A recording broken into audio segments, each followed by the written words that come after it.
Domestic violence किंवा घरगुती हिंसाचाराच्या केसेस कोणत्या न्यायालयात चालवले जातात किंवा कोणत्या न्यायालयाला ते क्षेत्राधिकार दिलेला आहे. तर याबाबतची जी माहिती आहे ती सेक्शन 27 डोमेस्टिक व्हायलन्स ॲक्टमध्ये दिलेली आहे. आणि सेक्शन 27 प्रमाणे जर पीडित महिला किंवा ज्या महिलेला हिंसाचार झाला आहे ती व्यक्ती कुठं राहते किंवा जी तिथं नोकरी करत असते तिथं किंवा ती बिझनेस करत असते तिथं.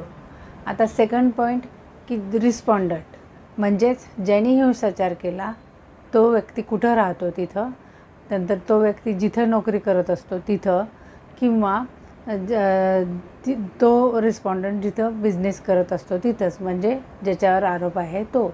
आणि थर्ड पॉईंट म्हणजे जिथं कॉज ऑफ ॲक्शन घडली किंवा जिथं हिंसाचाराची घटना घडली अशा ठिकाणी, या 3 ठिकाणी ही डोमेस्टिक व्हायलन्सची केस चालवण्याची त्या न्यायालयाला अधिकार आहे किंवा त्याला ज्युरिडिक्शन म्हटलं जातं किंवा क्षेत्राधिकार म्हटलं जातं.